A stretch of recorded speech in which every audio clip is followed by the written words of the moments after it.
Thank you so much, everyone, for joining in. We are on the penultimate episode of season 2 of Karo Sambhav's webinar series.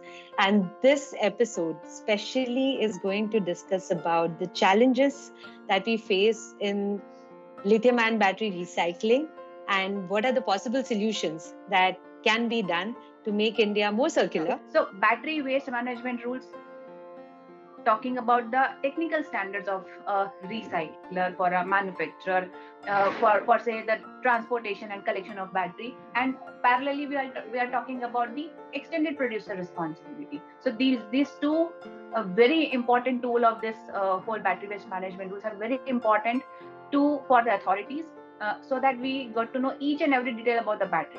If it is a new battery, then also we want to know about when it was produced, when it was and if it is a waste battery, then also we want to have entire cycle of that used or waste battery, when it was produced and when it is going to be handed over to a recycler. In 1991, so one person from, Sony development, so they have seen that the lithium-ion battery development is happening on thin films.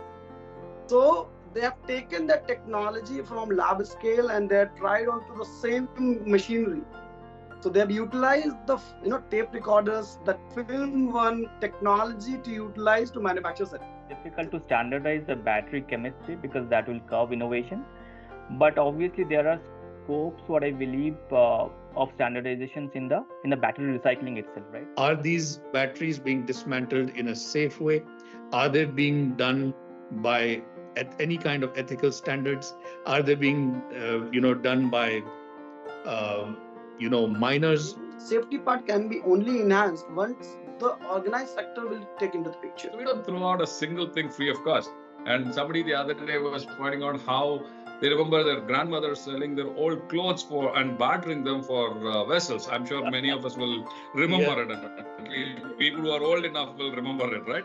So we never have this habit of giving anything. Meaning, we don't pay for somebody to take something. You always want to get paid for giving even things that are in tatters.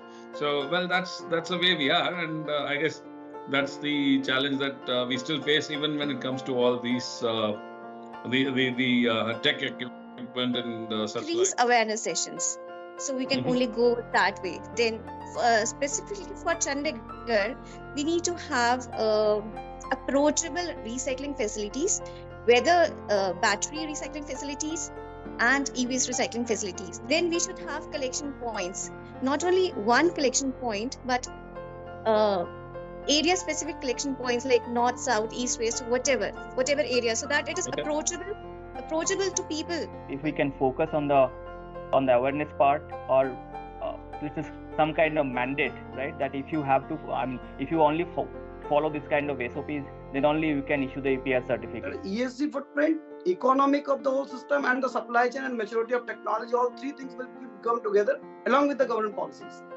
So that will drive in the parallel way to make this happen on our execution stage. To recover as much as possible and give back to our economy. That is the intention for each of us. Whatever rules we set today are not going to be set in stone. Things are evolving so fast in our, in technology, in recoveries. We can always review it a year later, but let's keep it simple. Let's start. It's important that everybody understands what this ecosystem is and where we are today and where it is heading. And in the process, I also want to thank our sponsors for the webinars, Apple, Dell Technologies, Canon, as well as Hewlett-Packard Enterprises for helping us run these awareness sessions and also make sure that it reaches the masses.